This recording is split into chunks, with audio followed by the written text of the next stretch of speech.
ꯑꯗꯨꯕꯨ ꯑꯉꯥꯡꯁꯤꯡꯅꯁꯨ ꯃꯁꯥ ꯃꯁꯥꯅ ꯑꯩꯁꯦ ꯑꯐꯕ ꯃꯤ ꯑꯃ ꯑꯣꯏꯒꯦ ꯍꯥꯏꯕ ꯇꯥꯔꯒꯗꯤ ꯃꯔꯨꯑꯣꯏꯅ ꯁꯥꯇ꯭ꯔ ꯁꯥꯇ꯭ꯔꯤꯁꯤꯡꯁꯤꯅ ꯑꯉꯥꯡꯁꯤꯡꯁꯤꯅ ꯈꯦꯠꯅꯕ ꯃꯈꯜ ꯑꯍꯨꯝ ꯈꯛꯇ ꯇꯁꯦꯡꯅ ꯈꯪꯕ ꯗꯔꯀꯥꯔ ꯇꯥꯏ ꯈꯦꯠꯅꯕ ꯑꯍꯨꯝ ꯍꯥꯏꯕꯁꯤ ꯀꯔꯤꯅꯣ ꯍꯥꯏꯔꯒꯗꯤ good and bad afaba amasung fataba anisigi afaba amasung fataba adu achumba amasung aramba amade mai papa amade fair oipa mai thiba good and the bad truth and wrong ko adagidi sagi failure and success anisi hek thangu matamda angang afa meoi masoi ko jani mathang siding asigi maya gi tangbo da election biri pa ka nazari ba special guest and the Manu Dhamma Wabiri Paika Nazari Boza, Dr. Tonam Samarendra Singh, HOD, Geography Department, Jury College, Wahipera, Fondo Pina Vina Bota, Ozabu Narusel.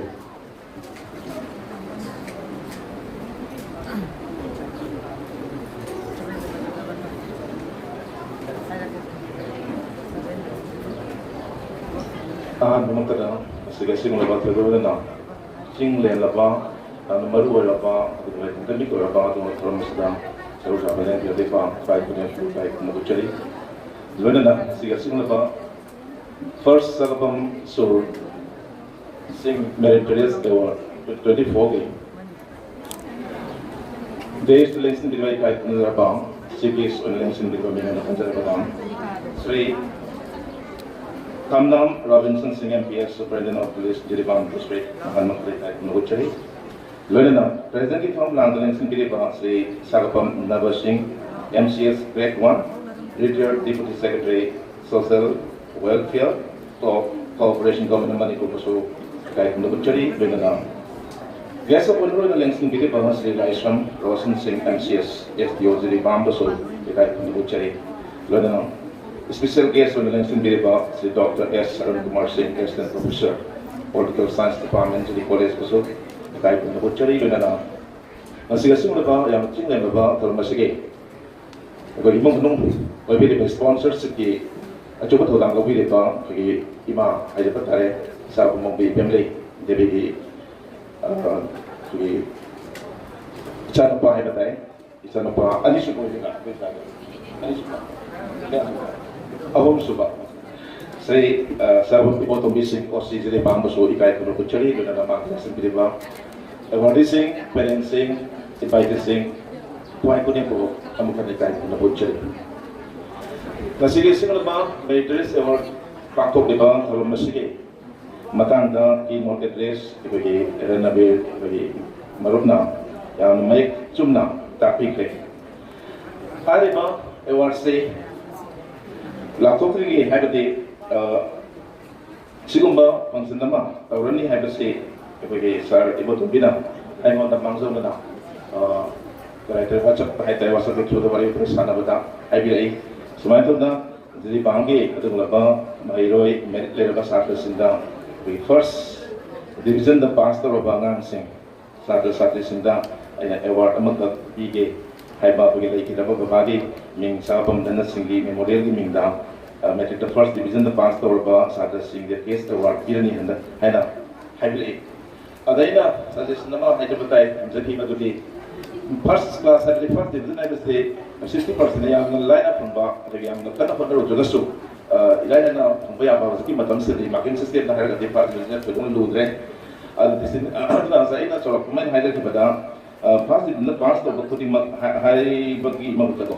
apa target nama satu sudah boleh sebab ai segi target sejauh gati hari bagi foto anda apa 75% natrak na 80% sige tangga thambiraga sige mathakta thambu sadra sinda piraga di hena angam sinda hena hona ting bagai ihul du lakadra hai basai na thamjani bane aduga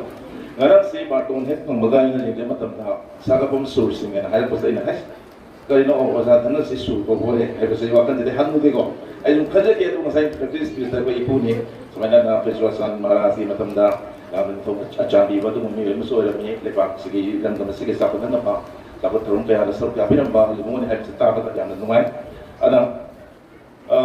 ya ikut itu lah thang agar sahaja ni kau isna wali sana gitu agar saya timbuk tu thang ni aku kisi mana dah tahu kau ina executive proses tahu kau orang proses hati nungai nasi mulai turun si pangku pada seru dia pun jadi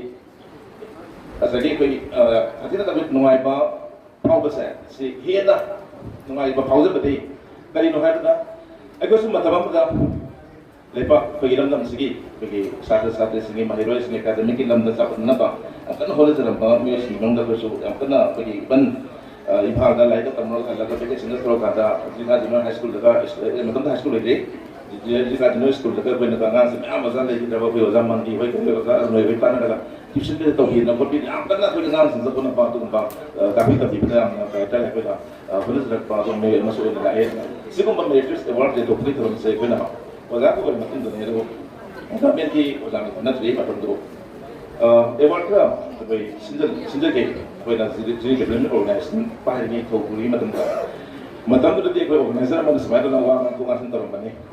ꯑꯗꯨꯒ ꯉꯁꯤꯅ ꯑꯩꯈꯣꯏꯒꯤ ꯑꯁꯤꯒꯨꯝꯂꯕ ꯃꯦꯔꯤꯇ꯭ꯔꯤꯁ award ꯑꯩꯈꯣꯏꯅ ꯄꯥꯝꯖꯕ ꯑꯗꯨꯒꯨꯝꯕ ꯊꯧꯔꯝꯁꯤꯒꯤ organiser ꯑꯃ ꯑꯣꯏꯔꯝꯕꯗꯣ ꯉꯁꯤꯅ ꯑꯃꯨꯛ ꯗꯦꯁꯇ ꯂꯦꯡꯁꯤꯟꯗꯅ ꯑꯗꯨꯒꯨꯝꯕ ꯑꯩꯈꯣꯏꯒꯤ ꯁꯣꯁꯤꯌꯦꯜ ꯏꯟꯚꯥꯏꯇꯤ ꯁꯣꯁꯤꯌꯦꯜ ꯒꯦꯁꯇꯨꯅ ꯐꯝꯃꯀꯥꯟꯗ ꯁꯤꯒꯨꯝꯕ ꯊꯧꯔꯝ ꯑꯃ ꯌꯥꯎꯕ ꯐꯪꯖꯕꯁꯦ ꯁꯤꯗ ꯍꯦꯟꯅ ꯑꯩꯈꯣꯏꯅ ꯅꯨꯡꯉꯥꯏꯕ ꯐꯥꯎꯋꯦ ꯍꯥꯏꯕꯅꯤ ꯑꯗꯨꯅ ꯃꯍꯩꯔꯣꯏ ꯑꯃꯅ ꯑꯐꯕ ꯁꯥꯇ꯭ꯔ ꯑꯃ ꯃꯤꯑꯣꯏ ꯑꯃ ꯑꯣꯏꯔꯛꯄ ꯍꯥꯏꯕꯁꯤ ꯉꯁꯥꯏ ꯑꯩꯈꯣꯏꯁꯦ ꯃꯥꯗꯦꯁꯣꯔꯁꯨ ꯐꯖꯅ ꯇꯥꯛꯄꯤꯈ꯭ꯔꯦ ꯃꯁꯥꯒꯤ ꯂꯩꯖꯔꯤꯕ ꯇꯦꯂꯦꯟꯇꯣ ꯑꯗꯨ ꯈꯛꯇꯅ ꯌꯥꯗꯦ ꯃꯥꯒꯤ ꯁꯔꯥꯎꯟꯗꯤꯡꯁ ꯏꯟꯚꯥꯏꯔꯣꯟꯃꯦꯟ ꯍꯥꯏꯕ ꯑꯃ ꯂꯩꯌꯦ ꯑꯗꯨꯒ ꯃꯥꯒꯤ ꯏꯃꯨꯡ ꯃꯅꯨꯡ ꯒꯥꯔꯖꯤꯌꯟ ꯄꯦꯔꯦꯟꯁ ꯍꯥꯏꯕ ꯂꯩ ꯁ꯭ꯀꯨꯜꯒꯤ ꯑꯣꯖꯥꯁꯤꯡ ꯂꯩ ꯁꯨꯃꯥꯏꯅ ꯇꯧꯗꯅ ꯏꯃꯨꯡ ꯑꯃꯠꯇꯗ ꯄꯣꯛꯃꯤꯟꯅꯕ ꯃꯆꯤꯟ ꯃꯅꯥꯎꯁꯤꯡꯁꯦ ꯇꯣꯉꯥꯟꯕ ꯏꯟꯚꯥꯏꯔꯣꯟꯃꯦꯟ ꯊꯝꯕꯤ ꯃꯇꯝꯗ ꯇꯣꯉꯥꯟ ꯇꯣꯉꯥꯟꯕ ꯃꯥꯒꯤ ꯑꯥꯎꯠꯀꯝ ꯁꯣꯏ ꯂꯥꯛꯀꯅꯤ ꯑꯗꯨꯅ ꯃꯃꯥ ꯃꯄꯥ ꯒꯥꯔꯖꯤꯌꯟ ꯍꯥꯏꯕꯁꯤ ꯌꯥꯝ ꯃꯔꯨ ꯑꯣꯏ ꯑꯣꯖꯥꯁꯤꯡꯗꯒꯤ ꯍꯦꯟꯅ ꯒꯥꯔꯖꯤꯌꯟꯁꯤꯡꯅ ꯃꯔꯨ ꯑꯣꯏ ꯒꯥꯔꯖꯤꯌꯟꯁꯤꯡꯒꯤ ꯄꯦꯔꯦꯟꯁꯁꯤꯡꯒꯤ ꯑꯆꯧꯕ ꯃꯇꯦꯡ ꯑꯃ ꯌꯥꯎꯗ꯭ꯔꯒꯗꯤ ꯑꯩꯈꯣꯏꯅ ꯁꯥꯇ꯭ꯔꯁꯤꯡꯅ ꯃꯆꯥ ꯃꯆꯥꯁꯤꯡꯅ ꯑꯐꯕ ꯂꯝꯕꯤꯗ ꯑꯐꯕ ꯑꯃ ꯑꯣꯏꯕ ꯍꯥꯏꯕꯁꯤ ꯉꯝꯃꯣꯏ ꯈꯨꯗꯝ ꯑꯣꯏꯅ ꯍꯥꯏꯔꯕꯗ ꯑꯩꯈꯣꯏꯒꯤ ꯃꯩ ꯀꯦꯟꯗꯜꯁꯦ ꯆꯥꯛꯄ ꯃꯇꯝꯗ ꯍꯥꯏꯕꯗꯤ ꯃꯩꯁꯦ ꯆꯥꯛꯄ ꯃꯇꯝꯗ ꯀꯔꯤ ꯆꯪꯉꯤ ꯍꯥꯏꯇꯥꯔꯒꯗꯤ ꯑꯣꯛꯁꯤꯖꯦꯟ ꯆꯪꯉꯤ ꯑꯣꯛꯁꯤꯖꯦꯟ ꯆꯪꯉꯦ ꯑꯣꯛꯁꯤꯖꯦꯟꯁꯦ ꯃꯩꯗ ꯀꯥꯝꯁꯤꯟ ꯇꯥꯔꯒꯗꯤ ꯃꯩ ꯄꯪꯈꯩ ꯄꯤꯁꯟ ꯇꯥꯔꯒꯗꯤ ꯈꯨꯗꯝ ꯑꯣꯏꯅ ꯑꯩꯈꯣꯏ ꯐꯦꯟ ꯃꯨꯊꯠꯂꯤꯕꯅꯤ oxygen is combustible but not oxygen is not combustible oxygen is not combustible but have combustion है oxygen है बसे मैं इस आपका बोलना नहीं है अदबो मैं इस आपको मतें पांगे ना कोई ना सके नुक्से है बसे oxygen जावे बने तो मुझे कोई मैं चुका तो मतलब जी फिर निकले मत ऐन हाइसे नहीं पॉइंट दे अंगान चिंता कोई ना कोई नहीं है तो वही है ना मतें पांग सले ना मारा पूत हांगा मुझे तो बाय ऐसे लगा थे सके केंदल ना सके oxygen में पिछले मैं मुझे भी तो अब अंगान तो कोई अद मागी चांग से मैं साख कदे हेना कापसन रे मते पासन रे अनगांग से भी लेवल ता एबर फोटो कांदा अनगांग से कोई ओहे थिंग है doctor pass the science stream pass the अनगांग जो साइंस स्ट्रीम बंद होई अदंगांग तो साना रे अदगी दे मवाई थ दे गांग तो रे तंग तो से तले सने फोंग द फाइट होई माना पॉसिबल लाइन दा जमु दबनी ना अदा से हजिक कोई ना प्रोजेक्ट सो हबी बदा सिगुम बाज दे बांग सिचुएशन से दा यामेना मतिक साब स्कूल लेना कोई लौसे दे मरम दि कइनो हाइतगदि हजिकी मतम गे बा कोई इंफ्रास्ट्रक्चर इचु लेते स्मार्ट क्लासरूम लेबा एनी प्राइवेट स्कूल है से प्राइवेट स्कूल में दा स्मार्ट क्लासरूम लेबा से याव गरो मै यस एना सुन दा के सांग स्कूल दे सो प्रोजेक्ट को ता करे ले मने अमा यस अदो ता बातो का एनी प्राइवेट स्कूल के गवर्नमेंट स्कूल के ले दिया अदुनी प्रोजेक्ट लेबा से कोई स्मार्ट क्लासरूम ने कोई लोगो याते हम से ना स्मार्ट बोर्ड के ना तो दिबे चाउ को किंदना कोई पुनः स्मार्ट बोर्ड के दबने अदुगी बोर्ड लाइफ की मुझे पावा नहीं क्या ना सिगुम्बा कोई खास स्टेटस दा 70% की मार्क फंग पर साथ से क्या नॉन को देखो 40 में तो दो कम से जाते सब कुछ नहीं आने दे फॉलो दे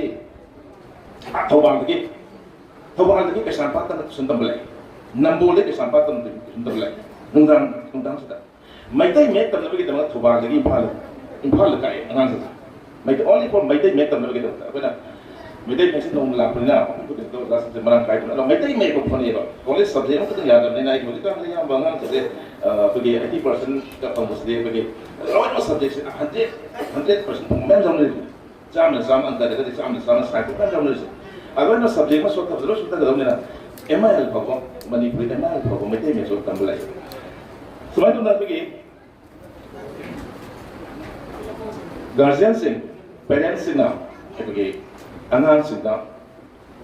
मागी लेरिबा था लेवल दा अकिना होना बिबथाय अब दा साइ इंट्रो एग्जांपल में हाइजे दे अदा अतोप मना अकोगे सेगा तो इना प्रोजेक्ट हाइ बता स्कूल्स दा पेजगी बांग लेबा तो मतलब मेन स्कूल्स दा ना सो हायर सेकेंडरी थोंग लो ले हायर सेकेंडरी स्कूल थोंग लो ले हाय बा ꯑꯣꯖꯥꯁꯤꯡ ꯂꯥꯛꯇꯕꯗꯒꯤ ꯆꯠꯊꯣꯛꯇꯕꯅꯤ ꯑꯗꯨꯃꯥꯏꯅ ꯑꯩꯈꯣꯏꯒꯤ ꯏꯅꯥꯎꯄꯨꯁꯤꯡꯁꯦ ꯃꯣꯏ ꯂꯩꯀꯥꯏꯅꯤ ꯑꯩꯈꯣꯏ ꯖꯤꯔꯤ ꯀꯣꯂꯦꯖꯁꯦ ꯅꯛꯄꯅꯤꯅ ꯑꯃ ꯈꯔꯗꯤ ꯑꯗꯨꯝ ꯈꯪꯕꯖꯥꯠꯅꯤ ꯖꯤꯔꯤ ꯀꯣꯂꯦꯖꯁꯨ ꯍꯧꯖꯤꯛ ꯃꯇꯝꯗ ꯌꯥꯝ ꯍꯦꯟꯅ ꯀꯩ ꯍꯥꯏꯇꯥꯔꯦ ꯖꯟꯖꯪ ꯂꯥꯎꯅ ꯆꯠꯇꯧꯕꯗꯨ ꯑꯣꯏꯗꯦ ꯃꯔꯝꯗꯤ ꯀꯩꯒꯤꯅꯣ ꯍꯥꯏꯔꯒꯗꯤ ꯍꯧꯖꯤꯛ ꯏꯔꯥꯡꯒꯤ ꯅꯃꯥꯁꯤꯗ ꯑꯣꯖꯥꯁꯤꯡ ꯂꯣꯏꯅ ꯏꯝꯐꯥꯜꯗ ꯂꯩꯕ ꯑꯌꯥꯝꯕ ꯑꯣꯖꯥꯁꯤꯡꯁꯦ ꯃꯁꯤ ꯍꯧꯖꯤꯛꯀꯤ ꯑꯩꯈꯣꯏꯅ ꯇꯧꯕ ꯀꯧꯔꯁꯨ ꯀꯩ ꯍꯥꯏꯇꯥꯔꯦ ꯑꯗꯨꯒꯤ ꯏꯔꯥꯡꯁꯤꯒꯤ ꯃꯇꯥꯡꯁꯤꯗ ꯀꯤ ꯍꯥꯏꯅ ꯂꯥꯛꯄꯗꯣ ꯑꯩꯈꯣꯏ ꯃꯤꯒꯤ ꯂꯥꯏꯐ ꯔꯤꯛꯁ ꯂꯩꯕꯅꯤ나 ꯑꯩꯈꯣꯏ ꯂꯥꯛꯑꯣ ꯍꯥꯏꯕꯁꯨ ꯌꯥꯗꯒꯨꯝ ꯇꯧꯕ ꯑꯗꯨꯒꯨꯝꯕ ꯈꯔꯁꯨ ꯑꯗꯨꯝ ꯂꯩꯇꯕꯗꯤ ꯅꯠꯇꯦ ꯑꯗꯨꯃꯥꯏꯅ ꯇꯧꯗꯅ ꯉꯁꯥꯏꯒꯤ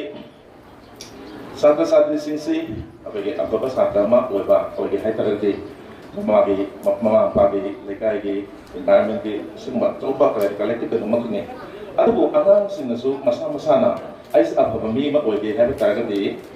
ꯃꯔꯨꯑꯣꯏꯅ ꯁꯥꯇ꯭ꯔ ꯁꯥꯇ꯭ꯔꯤꯁꯤꯡꯁꯤꯅ ꯑꯉꯥꯡꯁꯤꯡꯁꯤꯅ ꯈꯦꯠꯅꯕ ꯃꯈꯜ ꯑꯍꯨꯝ ꯈꯛꯇ ꯇꯁꯦꯡꯅ ꯈꯪꯕ ꯗꯔꯀꯥꯔ ꯇꯥꯏ ꯈꯦꯠꯅꯕ ꯑꯍꯨꯝ ꯍꯥꯏꯕꯁꯤ ꯀꯔꯤꯅꯣ ꯍꯥꯏꯔꯒꯗꯤ ꯒꯨꯗ ꯑꯦꯟ ꯗ ꯕꯦꯗ ꯑꯐꯕ ꯑꯃꯁꯨꯡ ꯐꯠꯇꯕ ꯑꯅꯤꯁꯤꯒꯤ ꯑꯐꯕ ꯑꯃꯁꯨꯡ ꯐꯠꯇꯕ ꯑꯗꯨꯒ ꯑꯆꯨꯝꯕ ꯑꯃꯁꯨꯡ ꯑꯔꯥꯟꯕ amade mai pakwa amade fair oiba maithiba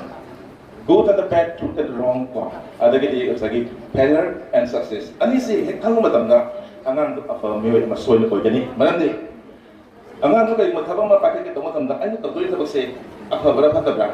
hai base kitang thalaba as ai to so kai musi ko lokti to pay imana ngam be kai se to bule ko lokti to ka ji has to gam hai bage afa ba ma to ko to thaba to ge afa phatha se thang taraga de phatre mat tawra hai ka de madu ani subada mana to ko to se achum bara aranga ai to su sum ran ran ne se ko to mai la to se ki das mo ko mo ne ke ngam ba pa pa bi ngam ne angang sin sina saksana ba hai bus lagi ko ge hosi matan di drug addict ki ke no sa so problem la ni mani ko se na ha ki to di na ha sin to mai to na ko ge drug sin ne ke ka hai matan saksana ba se ko ge ka se mana chop ko pi ma one of the let bagi mama naman sinto batang sa impada to hati tanto light to mo tinaro la kan dia mo kunsa net nung suti la pina ba saksana ruge ako pada pamang pino sa yung mun fa isa ne pada wati light to mito lai mama no saksa sa lera ai na mama ne mo saksa ko sa watra ai si das nang mo gi wali ta ni ni itum hai ba adwa to na sa ge angan si to ma to na drug edit ko ke ni sa sa ke ka isa sumut saksana pasti ho ni saksana pata di imong gi mama pa to jaw ma ko ra do sa mi no ke mo kita sami nari ni aman nakara mo mana halo futsu beli apa orang ni sebagai nang tasal ni saya nanti dah stop dulu ni kalau tu tu hari pada ke cukup sedih mai saya dah ngomong wali mana ngam ngam ngam le ngam ngam tu kami ni ada tu le cukup saya lagi kalau esok malam nanti lagi asita ngam tasal esok asita tu le nanti tasal lo tu tasal le apa hai itu aku untuk itu cakap ke asita tu di malam nami ko dan tun datang ni guli itu guli sini malam nanti kaya nak ke nomor le dai ke nomor ke minum ngam ಅದು ಗುಲಿ ಕಸಾಸಲ್ S ಮನೆ ನಂದೆ ಗುಲಿ ಸಾಬ ಸತಿ ಮಂಟೋ ಕೆದ ಮಮಾ pass ನಂದ ಮಸಾ ಅಂ Thai bin ಬಾ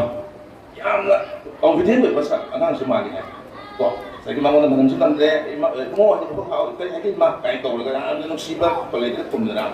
ಅಂ ನು ಸಿಲ ಕೋ ಅದು ಮೈ ತೋ ಬಾ ಅದದಿ ಗುಲಿ ಸಾಬ ದೆ ಮೋ ಗುಲಿ ದಗಿ ಹಂಜಲ ಕನ್ ತಾಸಲ ನೆ ಸುಮಾይ ತೋ ಬಾ ಸಾಕ್ ಸಾನ ಬಸ್ ದಗಿ ಹೌಲೈ ಗೆ ಹೈ ಬಸ ಮಸಿ ಚುಮ್ ದು ನಿ ಮಸಿ ಮನಂ ದಿ ಜಮ್ dengan bila kan nisa sawo kan da ege idan lagi mundo lain hais nisa no pada selai tak kan salim salim mulai kan ko kan dia ras ngom na ka ko swai swai lo mo to mo la kai adamai to na anan sina sagi failure and the success mai papa masung failure ba ani si kena ba sai mai kang ngam ba ai na sai ko na ti ba lai pa di ba sai ai failure ka di ka ni ai bu si ka ni ka hai bu si kan ngam ba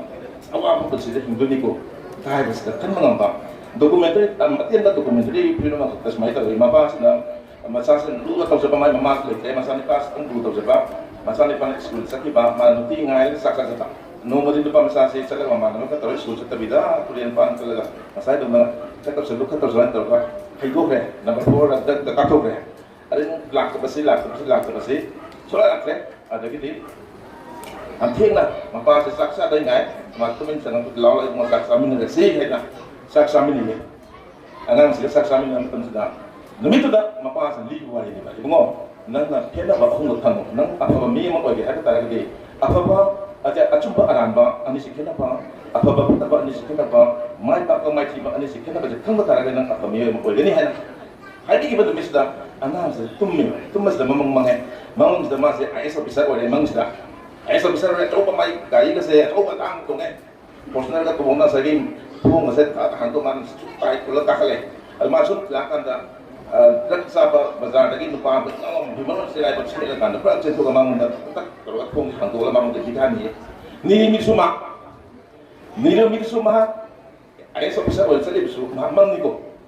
ada mana gyan tara sama kale as ai na ngasai hadi hilai sila da ina thora da bazar to ai da adu gumba sagi personal to ba officer ba de bisan ni ba to matu ai na aran da bi da sa patagi ai ni ko ko to ni ko ada ay nang saya boleh itu ay sa bisa niya ay cuma lang bilang ay tama ka ay ano ba ay sa bisa mo gitu ni ko kan ba betul da apa ba lamig maksati ay sa bisa ko iki ado ni ado na nang sina apa ta pa cuma aran ba mati mai pakwa mai ti basi kena ba dok kan kada hasil metric da amaro tayo na metric na ko lang sa gangan sina 70% ma pangay kay na price piece eh sinang wala kana ba form lakos daw ba ay explain ay na sa kanjo dito sa idi sa magam pumili award period ni prize period ni saya cakap kita kok, cakap kita mama jangan panas kok, saya mati ni kado terus sudah nombor satu, atau betul terus kita tahu kita, ada kita mana, nanti dari period tertentu dia. Jika baca ni kok, anggan sudah, mama takkan masuk pati, anggan cepat tak ada apa, soal jangan berbodoh, nanti, masih bingung tu permata, soal itu hitam ni. Mama ay ang ating nga mama dito sa kanila ito dulu na ay na nang ang sa kanila ang pa dia baba na sa mo sa may imon mate kare pa na to nga nga ni ba ay na ang sa kanila ay ito ang tani mo wali pun nito adu ki ko pati ba si ko se ay kanila na example giwan ang nga pang tama na tagat su hatta ko khalle ay ta ko ni ang nga is go as ay na award from the mes pa na labi sa to ko ni mo ni adu mo si adu to ko ni nga sana sidi aho ko ni to sila ngayon lang, 75% kasi natin. Nasay tayo 100% kung ang gawin. Patut di-target kung ganda.